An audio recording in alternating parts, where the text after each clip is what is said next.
다시 성리학을 절대시하는 경향, 절대화, 교조화, 서인 노론의 학문적 경향이다. 그 다음에 상대시 경향, 주로 몰락 양반들이다. 이 입장에 있는 대표적인 세 개는 정리해놔야 돼. 삼은 난적, 윤유박세당이다. 그 다음에 양명학이다. 양명, 이거 단독으로 강화학파. 그 다음에 실학, 이게 이제 내용이 제일 많죠. 여기만 좀, 여길 좀 더 좀 신경 써서 고생을 좀 하시면 된다.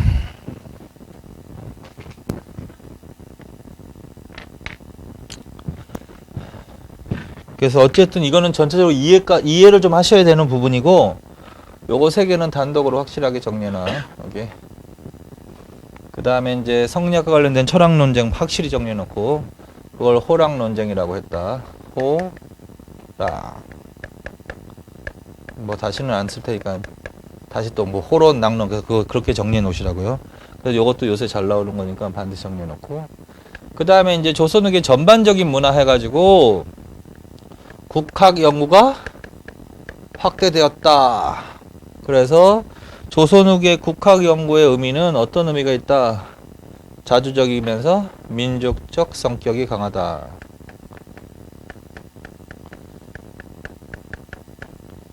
그런 뜻이고, 이 단어는.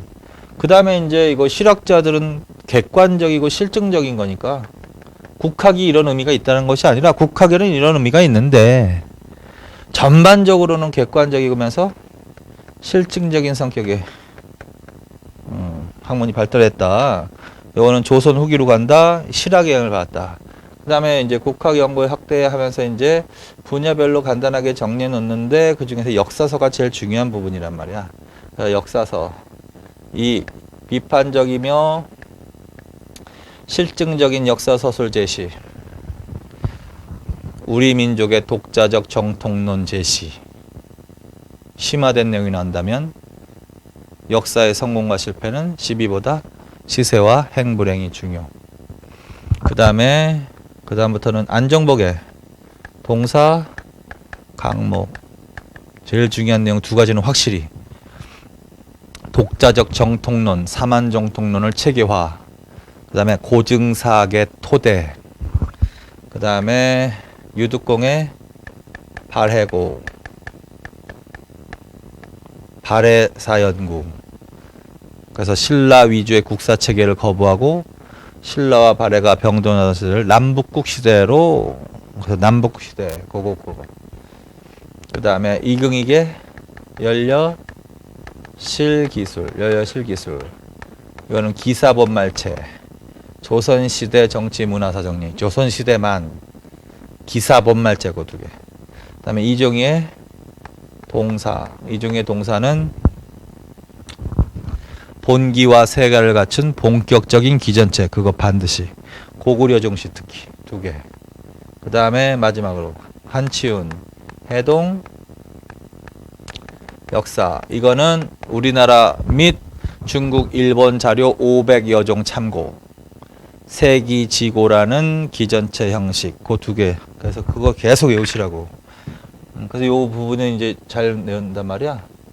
그 다음에 이제 간단하게 지은이하고 책만 하면 돼. 자, 이 시대 조선 후기의 지리지료는 뭐가 있다? 여지도서. 근데 이거는 뭐 특별하게 안 해도 되지만 나왔으니까. 영조 때 전국의 읍지를 모아 편찬한 전국 지리지. 그 다음에 역사 지리지료는 함백겸의 동국. 지은이하고 책을 읽으라고. 일단 내용까지는 안 물어봐. 함백겸의 동국 지리지. 그 실학할 때도 했었죠. 이 사람이 실학의 선구자로서 우리나라의 역사 지리를 치밀하게 고증했다. 이런 문장이 있었을 거야. 그치?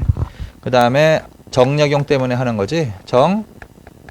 정약용의 아방 강이었고, 정약용은 역사 지리지를 쓰기도 했다. 그 다음에 대표적인 인문지리지. 이중환의 탱리지. 이중환의 리지 여기까지 했죠. 계속 반복하라고 지금 오늘도 몇 번 반복한 거야 지금. 자 그래서 한백겸의 동국지리지, 정약용의 아방강였고 이중환의 특리지 이렇게. 자 그다음에 이제 다음으로 갑니다. 285쪽 지도.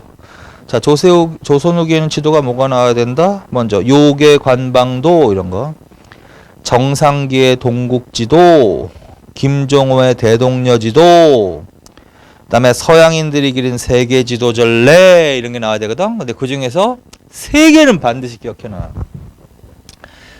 지도 정상기의 뭐다? 정상기의 동국지도 요거 중요하다. 정상기의 동국지도 반드시 줄쳐놔. 처음으로 무엇을 사용한 지도다? 최초로 백리척 사용. 그거 반드시. 나머지는 그냥 크게 읽고 백리척 무조건 기억해. 그래서 조선 후기 백리척을 한 무조건 정상기의 동국지도 말하는 거야. 정상기의 동국지도 백리척을 사용해서 정밀하게 그린 지도 백리척. 그 다음에 또 김정호라는 사람의 뭐로 간다? 대동 여지도. 요 두 개는 반드시 제일 잘 나오는 거야. 조선 전기보다 더 잘 나온다 그랬지? 자, 그래서 조선 후기의 우리나라 지도는 정상기의 동국지도하고 김정호의 대동여지도. 대동여지도의 특징은 산맥, 하천, 포구, 도로망의 표시가 정밀 줄. 거리를 알 수 있도록 신명한 눈금이 표시. 그거 두 개 줄쳐놓으세요 반드시. 요약하면 표시가 보다 정밀해지고 심림하다 눈금이 새겨져 있습니다. 그걸 반드시 외우시라고. 자 그래서 두 개. 자 정상기의 동국지도는 백리척. 그 다음에 표시가 보다 정밀해지고 심림하다 눈금이 새겨져 있다. 김정호의 대동여지도. 그거 반드시 외우세요. 자 그 다음에 조선 후기에는 서양 문물이 전래되면서 서양인들이 그린 세계지도도 전래된다. 고려 만국 전도 하나 줄쳐놓고요. 고려 만국 전도. 자 이거는 어느 때 나와야 된다? 시기가 조선 후기. 이게 무슨 지도다? 서양인들이 그린 세계지도라고. 그래서 서양인들이 그린 세계지도. 그럼 세계지도 하면 조선전기에 또 그게 더 잘 나오지. 조선전기에 우리나라에서 만든 세계지도가 있지. 그게 혼일, 강리, 역대, 국도지도. 그거 비교하는 거야. 자 그래서 거기까지. 자 그래서 지도 요 세 개 기억하세요. 조선 후기 지도 요거 세 개는 반드시 외워. 자 그 다음에 국어 연구.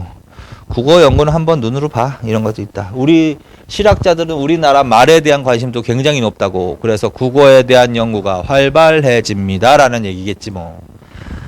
그래서 예를 들어서 신경준의 훈민정음 문해 이런 것들, 유희의 언문지 이런 것들,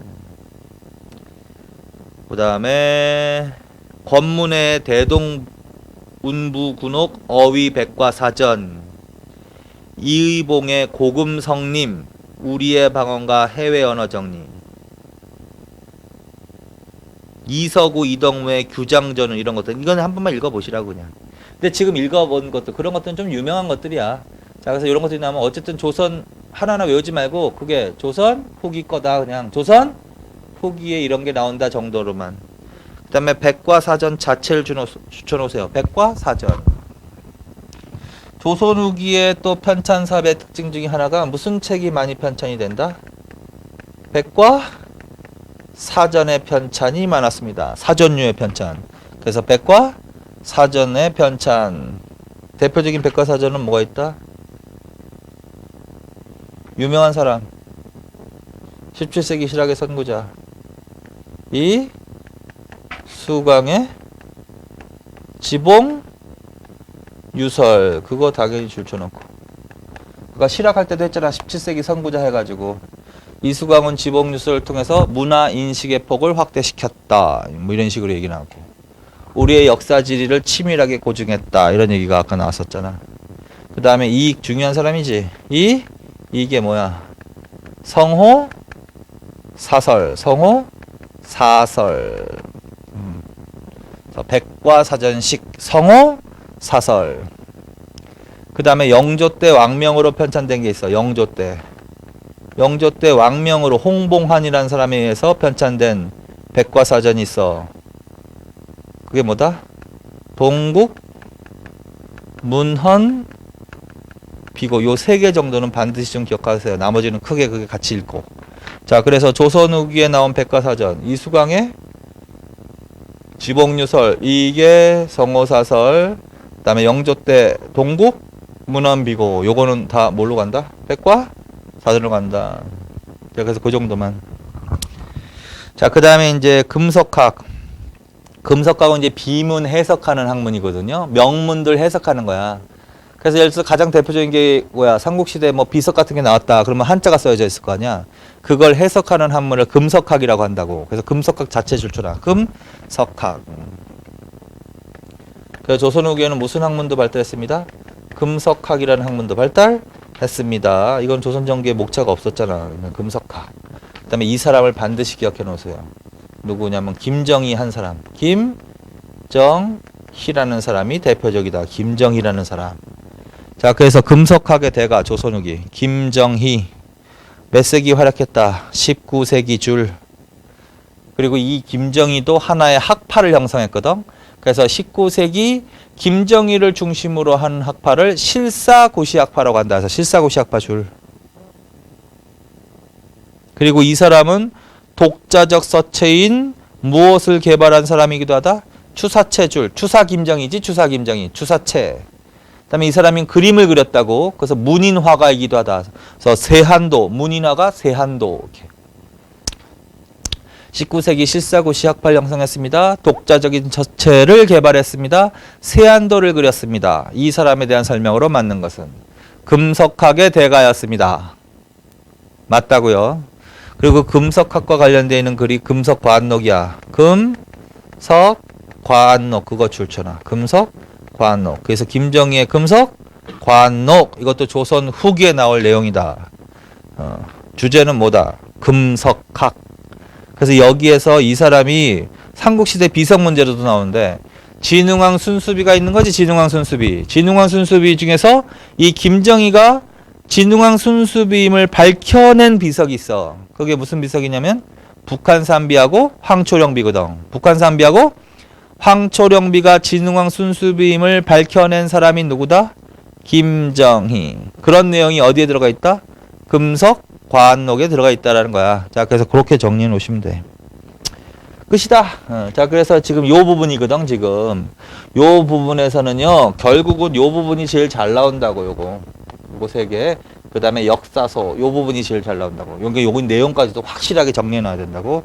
나머지는 조선 후기에 이제 책과 사람 이런 식으로 계속 읽으시면 된다. 자, 그 다음에 286페이지로 갑시다. 자, 조선 후기에 무슨 분야로 간다 이제? 과학 기술 분야로 간다. 자, 조선 후기의 과학 기술 분야. 서양 문물 구호 출처나. 자, 조선 후기에는 무슨 문화가 전래되는 시기이기도 하다? 서양의 문물. 전기야, 후기야? 후기야. 주로 서양의 문물은 주로 중국을 통해서 들어오는 거거든. 그래서 가장 빠르게는 임진왜란을 거치면서부터 들어오기 시작하는 거야. 그래서 임진왜란 이후 조선 후기에는 중국을 통해서 서양 문물이 수용되기도 한다. 근데 이제 주로 서양 문물이 들어오는 루트가 중국인데, 이제 어쨌든 조선 후기에도 조선인들이 이 중국에 사신으로 파견되는 일이 있겠지? 그래서 중국에 파견된 사신이라든가 아니면 통역관, 역관을 중심으로, 그래서 그 수용 위에다가 17세기경부터 중국을 왕래하던 사신, 거기에 출처나. 17세기경부터 중국을 왕래하던 사신, 그렇게 출처나. 그래서 사신 밑에다가는 역관도 써놔. 역관. 그래서 주로 조선 후기의 서양 문물이 중국을 통해서 들어오는데 주로 누굴 통해 수용된다? 파견되었던 사신이나 그를 따라갔던 역관을 통해서 전래된다. 이렇게. 그 다음에 그 밑에 있는 이광정, 정두원, 소현세자, 그 다음에 벨테브레이, 하멜 있지? 이런 사람들이 조선 후기 서양 문물 소개에 기여한 사람들이라는 거예요. 자, 그래서 줄만 쳐놓으세요. 선조 때 이광정. 뭘 전했다? 서양 세계 지도. 줄 쳐놔. 일단 외우든 아니어든. 서양 세계 지도의 대표적인 게 뭘까? 서양인들이 그린 세계 지도 아까 했잖아. 고려 만국전도 말하는 거야, 그게. 고려 만국전도 세계 지도. 그다음에 인조 때 정두원 줄 뭘 전했다? 화포, 철경, 자명종 그렇게. 그다음에 인조 때 소현세자. 소현세자도 이 사람은 사신이 아니라 인질로 끌려갔었지. 병자호란 이후에, 그렇지? 근데 이제 몇 년 있다가 다시 귀국을 하는데 이 사람이 그 중국에 들어왔던 천주교 신부들, 학자들과 교류를 한 거야. 그래서 천주교 서적을 전래한다. 그래서 그때 얘기했잖아요. 이 사람은 이 당시에 조선 사회에서 성리학을 투철하게 믿는 이 유생들이 나라를 주도하는 사회에서 천주교는 완전히 오랑캐 종교란 말이야. 서양 귀신이 씌어 들어온 거지. 그래서 이 사람이 의문의 죽음을 당한다 그랬지. 그래서 왕이 되지 못하잖아요. 장남인데. 그래서 차남인 누가 왕이 된다. 복림대군이 왕이 되는 거 아니야. 그래서 그게 호종이 되는 거, 효종. 자, 그 다음에 서양인이 직접 표류해 오기도 했다. 벨테브레하고 하멜은 네덜란드 사람들이란 말이야. 자, 그래서 인조, 제주, 벨테브레이 줄. 인조 때 제주, 벨테브레이. 이 사람은 특히 어떤 거에 기여했다? 훈련도감에 소속되어 서양식 대포의 제조법과 조종법을 가르침. 그거 다 줄. 그 다음에 효종, 제주, 하멜 이렇게. 그래서 각각 이 벨테브레이와 하멜은 인조와 효종 때 공통으로 제주에 표류해왔던 네덜란드인이거든. 그런데 이 중에서 이 벨테브레이 있죠? 이 사람은 귀화까지 해. 원래 귀화를 해, 이 사람은. 그래서 조선인 여성, 박연이라는 조선인 이름도 가져, 벨테브레이는. 그래서 조선인 여성과 혼인도 하고 막 자식도 낳고 이렇단 말이야. 근데 하멜은 억류돼 있다가 탈출한다고. 탈출! 그래서 탈출해서 이걸 지은 거야. 하멜 표류기. 이거 유명하지? 하멜 표류기. 그래서 조선 사회를 서양에 최초로 알린 사람이라고. 그래서 하멜 표류기. 이 정도. 자, 그래서 초기 서양 문물 수용에 기여한 사람들. 이광정, 정두원, 소현세자, 그다음에 벨테브레이와 하멜. 그래서 그렇게 알아두고. 그 다음에 이제 이익과 실학자들, 그 사람들 추천해. 이익과 실학자들. 그래서 이제 서양 문물이 전래됐는데 그 서양 문물에 관심이 있었던 사람들은 누구냐라는 거야. 대다수의 성리학자들이 관심을 갖지는 않는 거야. 일부 성리학자들이 관심을 갖기 시작하는 거지. 그 대표적인 일부가 누구라는 소리야. 이익과 그의 제자들이라는 거지. 아까 이익도 어떤 특징이 갖고 있었어? 이 사람도 서양의 자연과학 사상을 수용한 사람이라고 그랬죠? 자, 그래서 이익과 그의 제자들 중에서는 이 서양의 문물을 수용하는 그런 사람들이 있는 거야. 자, 그래서 이익과 그의 제자 및 북학파 실학자들을 중심 줄. 북학파는 주로 중상학파겠지, 그치? 그래서 이익과 그의 제자들, 중농학파나 아니면 북학파 실학자들. 이게 결론은 실학자들을 중심으로 이 서양 문물이 수용되는 거지, 결론은. 그런데 서양 문물에 관심이 있는 학자들 가운데에서도요, 대부분의 학자들은 서양의 기술을 중심으로 수용하자. 그 줄. 서양의 기술을 중심으로 수용하자. 줄. 기술 밑에다가 천주교 서학 X 이렇게 써놔. 그러니까 서양의 문물을 크게 두 가지로 나눠본다면 서양의 기술 분야가 있고 서양의 사상과 종교 분야가 있다라고 분리를 해본다면 서양 문물을 수용해야 합니다. 이런 관심을 가진 학자들 중에서도 대부분은 서학 등 천주교는 조금 배척이야. 그리고 무엇은 수용하자? 기술을 중심으로 수용하자. 이거를 무슨 입장이라고 한다면 동도석이라고 한다. 동도석이 줄쳐놔. 동도석이 끝에. 동도석이가 무슨 뜻이냐면 동양의 도는 지키고 서양의 기술은 받아들이자 이런 뜻이거든. 동양의 정신과 서양의 기술. 그럼 여기서 동양은 누굴 말하겠어? 조선을 말하겠지. 그러니까 기본적인 틀이나 사상은 우리 것으로 하되 발달된 서양 기술을 중심으로만 수용하자. 이걸 뭐라고 한다고? 동도석이라고. 그럼 급진적이라고 해야 돼? 점진적이라고 해야 돼? 점진적인 성격을 띈 거지. 그치? 점진적. 거기까지. 그래서 여기까지는 이해. 자, 그리고 정약용 별표 무조건. 자, 조선 후기의 정약용은 중농합파이긴 하지만 북학 이용우생을 강조하는 북학파의 영향을 받기도 했다. 맞아 틀려? 맞습니다. 그래서 이 사람은 조선 후기 기술 개발에도 기여했다. 맞아 틀려? 맞습니다. 그리고 이제 단독으로 외우는 거야 그냥. 이용감 설치 또 줄. 그래서 과학기술을 발전시키기 위해서는 새로운 관청이 필요합니다. 그래서 그 관청이 뭐다? 이용감 설치 주장 그거 줄. 두 번째 기회론 아까 얘기했지? 기회론을 저술한 사람.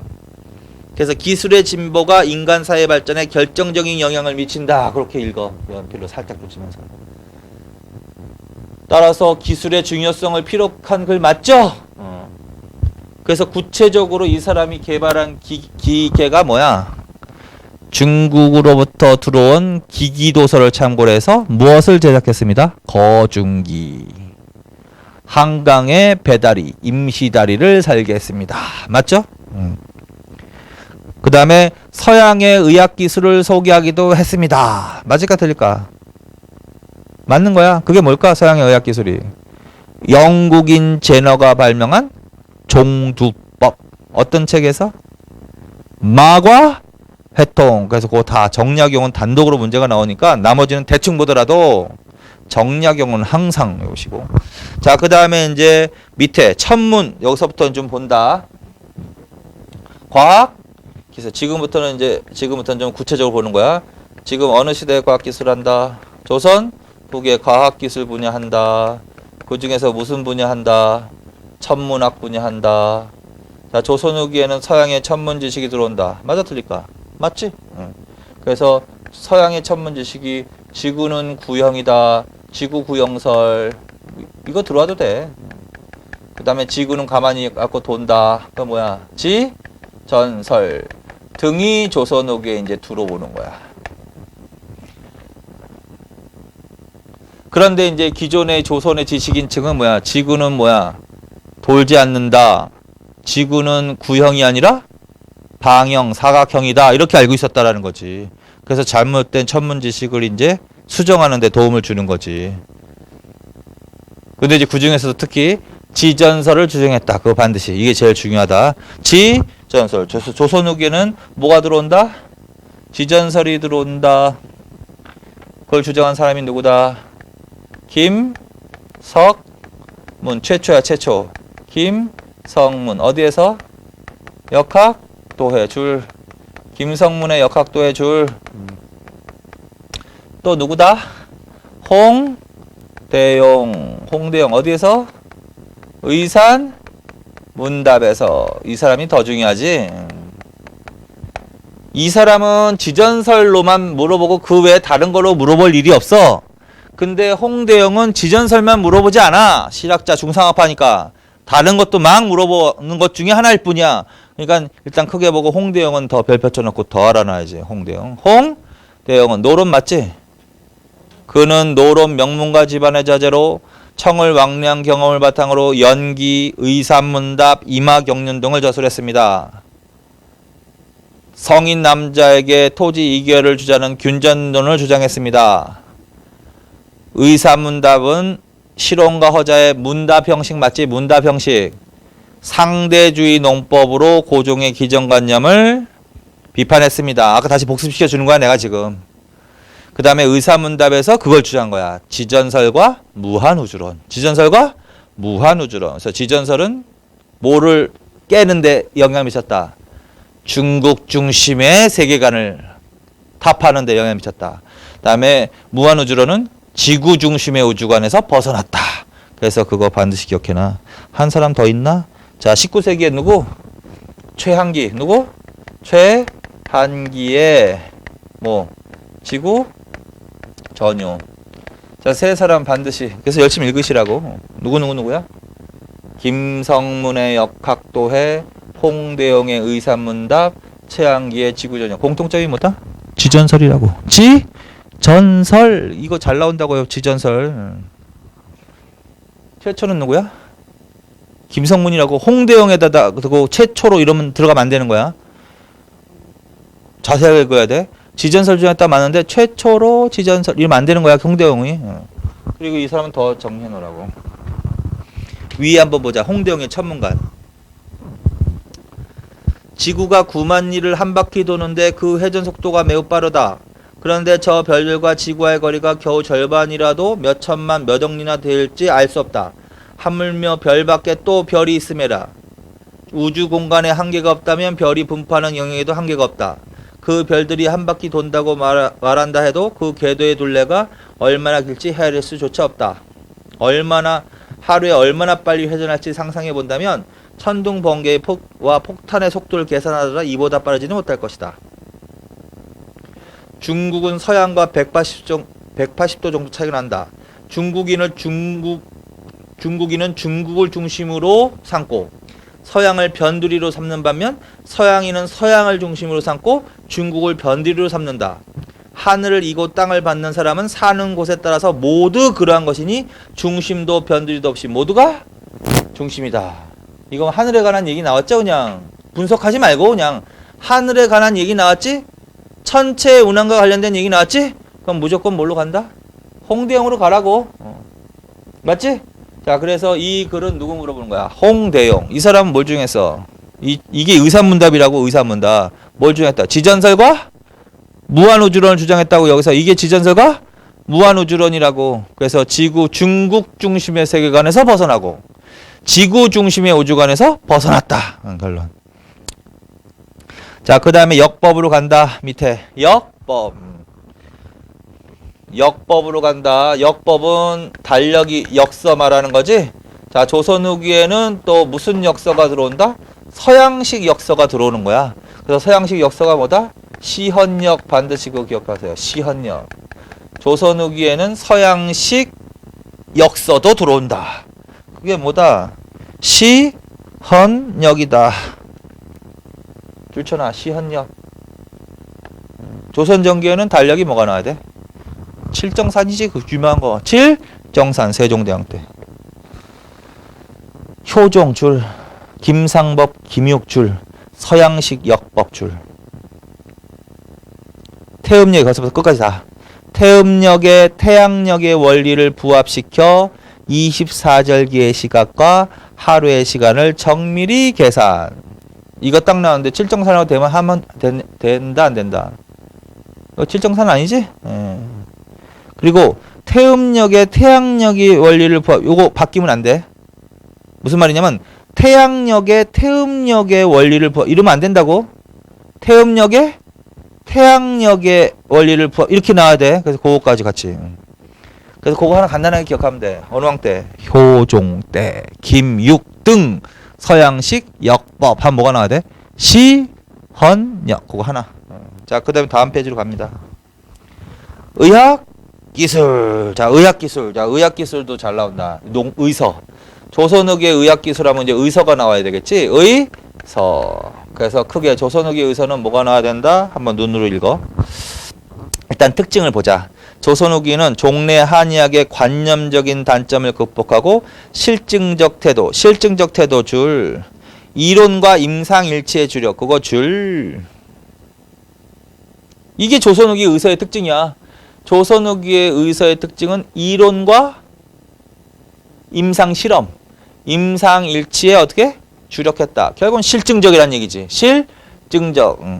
그리고 대표적인 의서로는 뭐가 나온다? 한번 쭉 읽어. 허준의 동의보감, 허임의 신구경원방, 정약용의 마가해통, 황필수의 방약합편, 이재마의 동의수세본. 이런 것들은 조선 후기에 나와야 될 의서야. 그 중에서 요 세 개는 아주 잘 나오니까 정리해놔. 광해군 때 허준의 동의보감 반드시.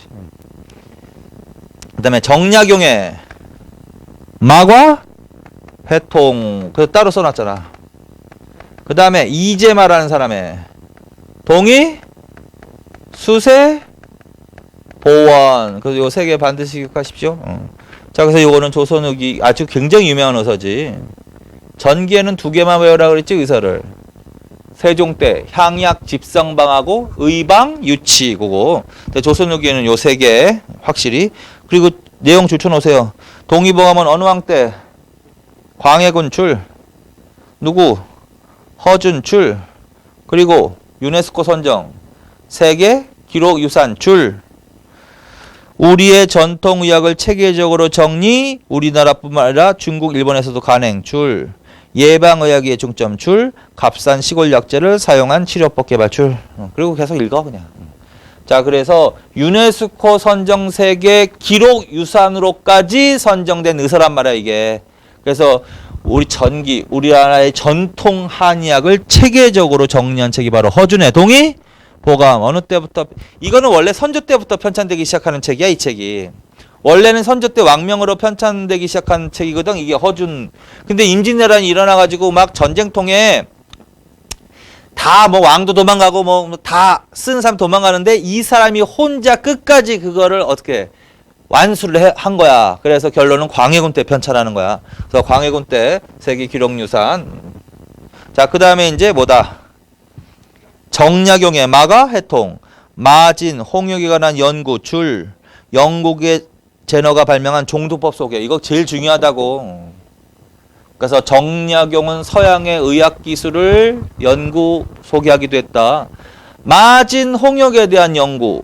그 다음에 영국인 제너가 만든 뭐? 종두법 소개. 종두법 별표 쳐놔. 그럼 무조건 정약용의 마가 해통으로 가는 거야. 자, 그 다음에 이재마의 동의수세보원. 19세기 줄. 이재마 줄. 사상의학 확립 줄. 사상의학이란 어떤 의학을 말한다? 사람을 뭘로 분류한다? 체질. 그래서 이걸 체질의학이라고 한다. 그래서 한의원 지금도 가면은 벌써 체질부터 가리지? 태양인, 태음인, 소양인, 소음인으로 보통 분류하잖아. 한의학에서. 그런 얘기 들어보셨죠? 태양, 태음, 소양, 소음. 그게 바로 사람을 체질별로 분류한 거야. 그래서 체질에 따라서 맞는 의학 기술을 쓴 거지. 자, 그래서 이걸 사상의학, 체질의학 확립. 그거 반드시 세 개. 반드시 이거 의서 잘 나온다고. 어쨌든 칠판에 쓰는 건 좀 잘 나오는 것만 쓰는 거야. 어쨌든 이 분야. 그래서 의서 반드시 별표 쳐놓고. 농학. 중요하지. 조선 후기의 농학은 동학과 관련되는 거. 농학. 자, 이거는 반드시 농학 밑에다가 농업 기술도 써놔. 농업 기술. 그리고 이거 하면 항상 뭐도 같이 공부해놔라. 조선 후기의 농업 기술도 공부해놔야 돼. 이건 경제편에서 다시 정리하는 거지. 그 다음에 이 당시에 뭐도 정리해놔. 농민들의 생활. 그래서 물어본다 그랬잖아 이거. 농학 하면은 이러한 농서가 편찬되는 시기, 농서를 지금 주로 할 건데 이거는 조선 후기의 농서잖아. 그러면 이러한 농서가 편찬되는 시기에 농업기술 이렇게 물어본다 그랬잖아. 그래서 농업기술도 반드시 정리해놓고, 그 다음에 이 당시에 농민들의 생활 반드시 정리해놓으라고. 자, 이 당시에 조선 후기의 농서 일단 특징 봅시다. 농업기술 간단하게 몇 개 써놨네.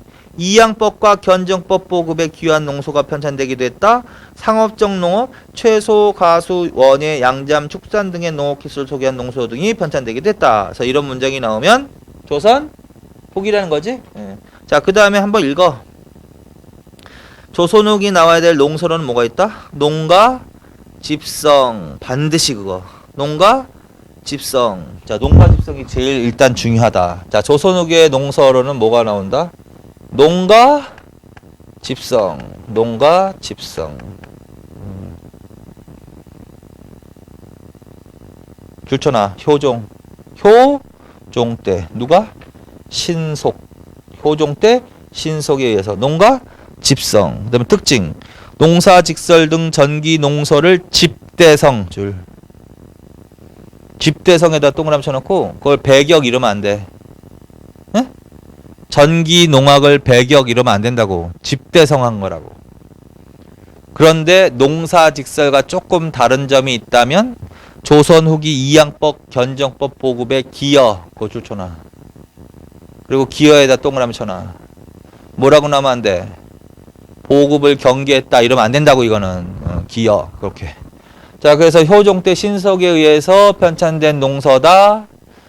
우리나라의 전통 농학, 농사 직설 등 전기의 전통적인 농학을 집대성한 거다. 배격하지 않고.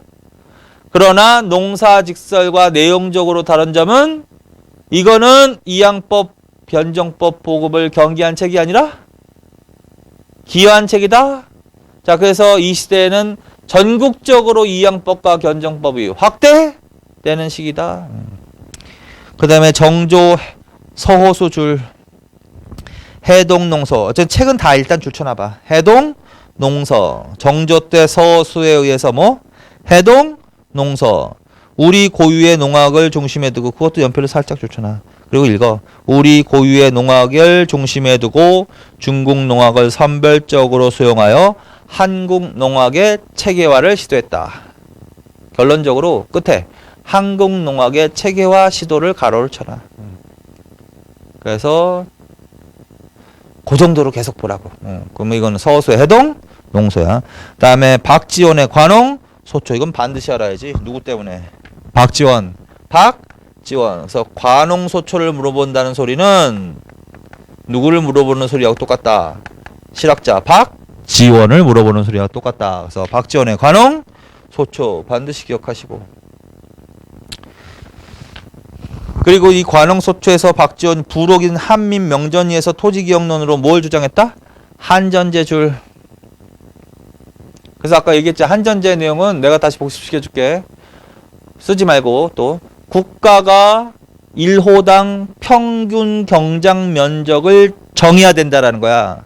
그리고 그 평균 경장 면적 이상은 누구든지 소유하지 못하게 해야 된다. 토지 소유 상한선을 정해야 된다. 이게 바로 박지원의 한전제다.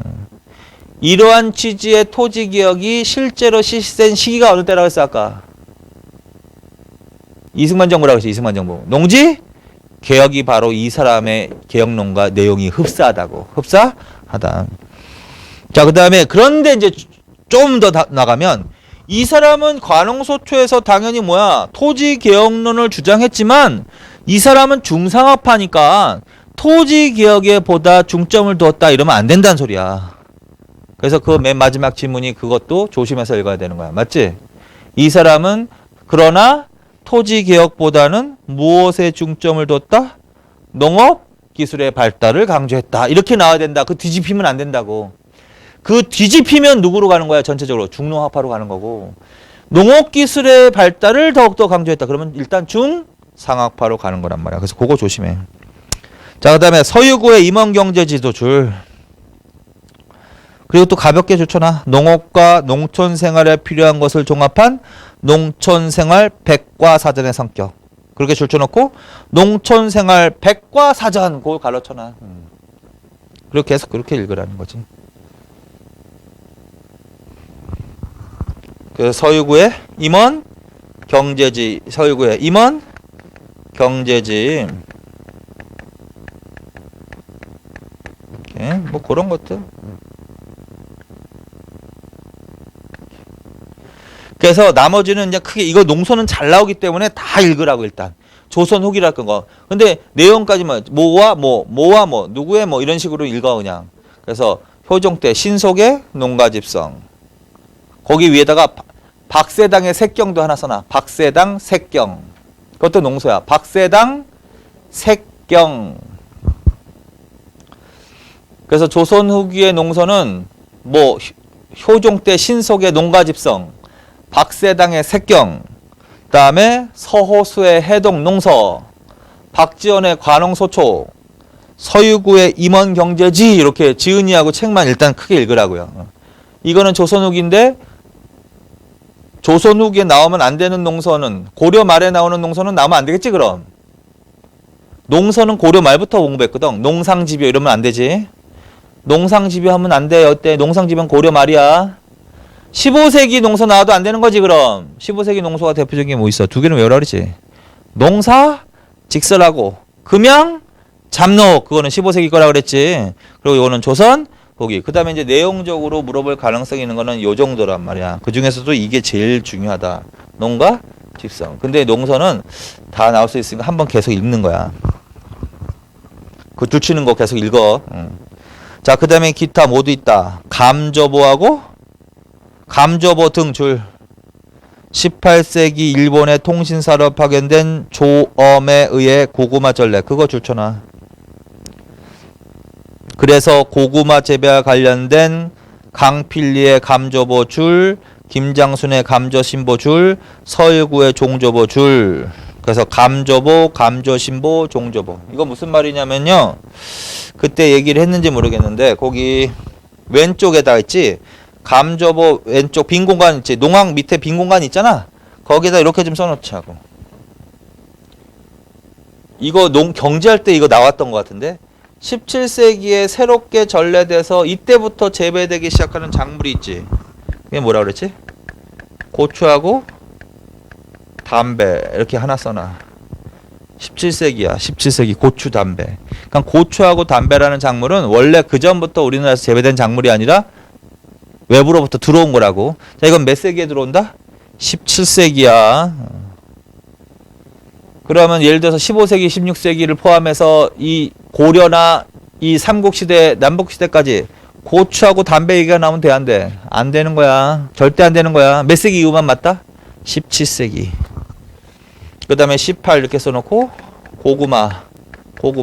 고구마도 외국으로부터 들어온 거란 말이야.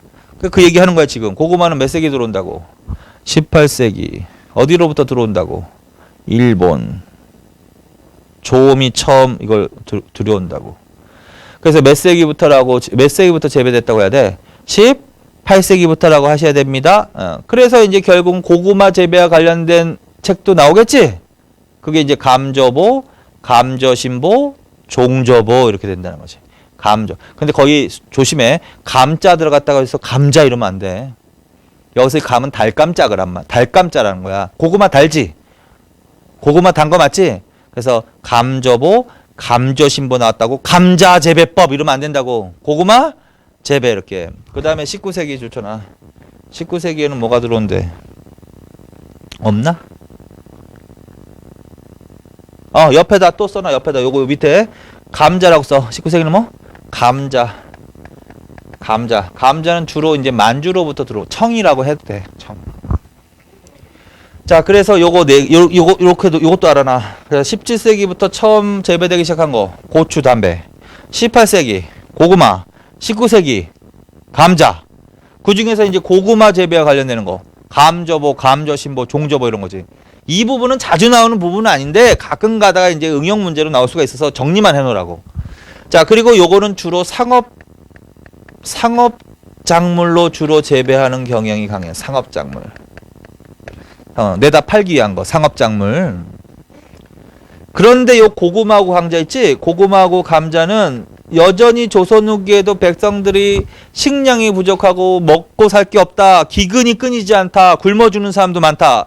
그래서 기근을 피하는 대용으로 밥 대신 먹을 수 있는 그걸 무슨 의미라고 그랬지? 구황이라고 그랬지? 구황. 그래서 구황 작물의 개념이다. 구황. 그래서 조선 후기에는 판매를 목적으로 하는 상업적 농업이 그래서 상품 작물의 재배도 활성화되지만 구황 작물의 재배도 활성화되었습니다. 이런 식으로. 그래서 거기까지. 자, 그 다음에 자산어부 하나 줄쳐놓자. 자산어부. 자산어부는 뭐 농소는 아니고 뭐 어업서라고도 볼 수 있지. 자, 누가? 정약전. 이 사람도 정약용 형제라 그랬지. 이 사람도 어느 사옥 때? 신유. 다시 복습시켜 줄게. 신유는 어느 때 일어났어? 순조. 누가 일으켰어? 노론 벽파가 일으킨 박해야. 천주교 박해 말하는 거지. 노론 벽파. 남인시파를 견제하기 위해서. 이때 처형 내용. 우리나라 최초의 세례자 이승훈. 우리나라 처음 들어온 외국인 신부 주문모 처형. 그 다음에 실학자 정약용. 정약전 유배. 정약용은 어디로 갔어? 강진. 몇 년? 18년. 몇 권? 500여 권 저술. 어디에 실려있어? 여유당 전서. 그리고 이때 같이 정약전도 유배 가는데 이 사람 어디로 갔다 그랬어? 흑산도. 그래서 흑산도의 수산물 연구한 책이라고 이게. 자, 그래서 정약전의 자산, 어보, 신유, 흑산도, 정약전, 흑산도 군의 해산물 연구 555종의 해산물에 관한 사실 기록. 그거 줄쳐놔. 그럼 뭐만 외우면 돼? 응? 흑산도만 외우면 되잖아. 흑산도. 흑산도. 그럼 뭐다 이게? 정약전에 자산 어보입니다. 그것도 반드시 알아놓으라고 잘 나오는 거니까. 정약전에 자산 어보.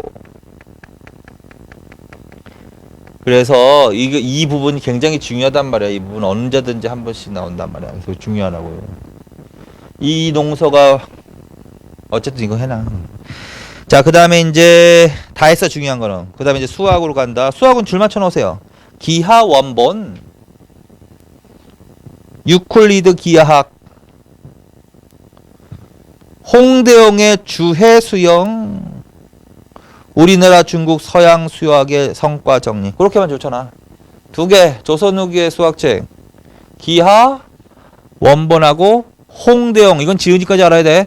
홍대영의 주해 수영. 왜? 홍대영 할 때 문제가 나오잖아. 이 사람은. 홍대영은 단독으로. 그 다음에 인쇄술.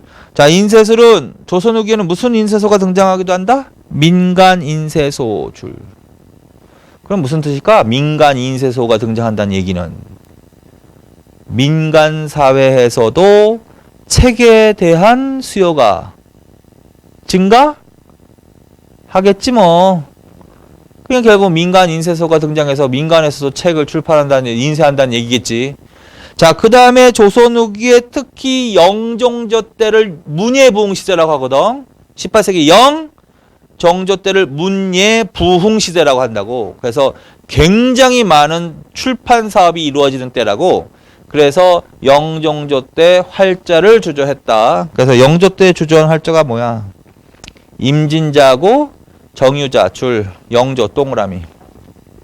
정조 동그라미, 그 다음부터 줄 쫙 끝까지. 한구자, 정리자, 생생자, 춘추강자. 이렇게. 그러면 조선 후기에 그런 활자는 나와도 15세기에 주저된 활자가 나오면 안 되겠지? 맞지? 적은 걸 외워. 개미자가 주저했다. 그러면 안 돼. 개미자. 개미자는 안 돼. 왜 안 돼? 태종 때 주저된 활자니까. 그 다음에 경자자, 갑인자 해도 안 돼. 경자자, 갑인자 해도 안 돼. 왜 안 돼? 세종 때 주저된 활자니까. 조선 후기라고 했는데 이런 게 나오면 안 돼. 절대로. 이걸 더 확실하게 외워. 이거보다는. 근데 사실은 이 왕도 중요하단 말이야. 영종조도 중요하단 말이야. 그러니까 영조, 정조는 단독으로 나오는 왕이잖아. 그러니까 조금 더 신경 써서 봐두는 거지. 자주 나오진 않더라도 혹시 알아. 제일 어렵게는 이걸 주고서 왕을 물어볼지도.